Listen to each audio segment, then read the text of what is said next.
ईश्वर ने कहा, नारद, इसके बाद मैं दिव्य तेज से संपन्न, अमृतमय और महान से महान पापों के विनाशक श्रेष्ठ घृताचल का वर्णन कर रहा हूँ। 20 बड़े बी से बना हुआ घृताचल उत्तम, 10 से मध्यम और 5 से अधम साधारण कहा गया है। अल्प वित्त वाला भी यदि करना चाहे तो वह 2 ही घड़े वृत्त से विधिपूर्वक घृताचल की रचना करके दान कर सकता है। पुनः उसके चतुर्थांश से विष्कंभ पर्वतों की भी कल्पना करनी चाहिए। उन सभी घड़ों के ऊपर घनी चावल से परिपूर्ण पात्र रखा जाए और उन्हें विधिपूर्वक शोभा का ध्यान रखते हुए एक के ऊपर एक रखकर ऊंचा कर दिया जाए। उन्हें श्वेत वस्त्रों से परिवेष्टित कर दिया जाए और उनके निकट गन्ना और फल आदि रख दिए जाएं। इसमें शेष सारा विधान धान्य पर्वत की ही भांति बतलाया गया है। देवताओं की स्थापना, हवन और देवार्चन भी उसी प्रकार करना चाहिए। रात्रि के व्यतीत होने पर प्रातःकाल यजमान शांत मन से वह घृताचल गुरु को निवेदित कर दे।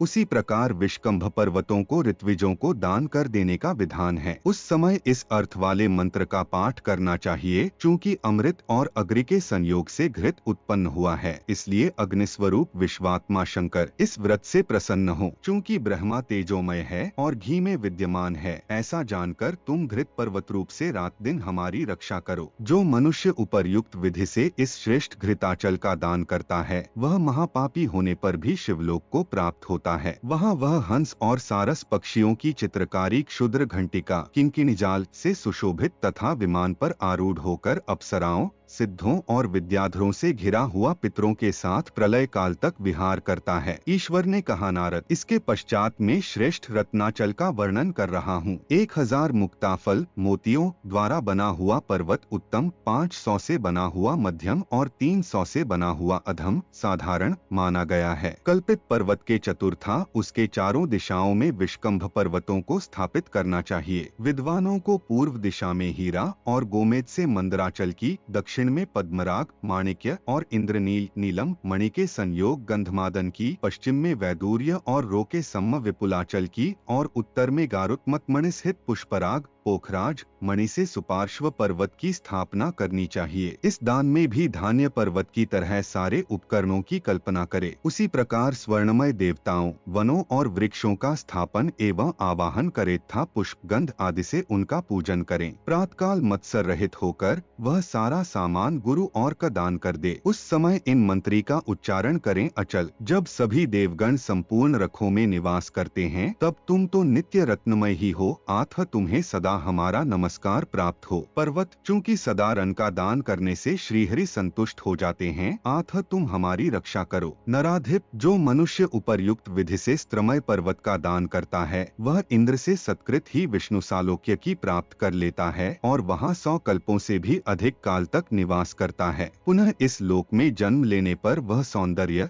निरोगता और सद्गुणों से युक्त होकर 7 द्वीप का अधीश्वर होता है। साथ ही उसके द्वारा इहलोक अथवा परलोक में जो कुछ भी ब्रह्महत्या आदि पाप किए गए होते हैं, वे सभी उसी प्रकार नष्ट हो जाते हैं, जैसे वज्र द्वारा प्रहार किया गया हुआ पर्वत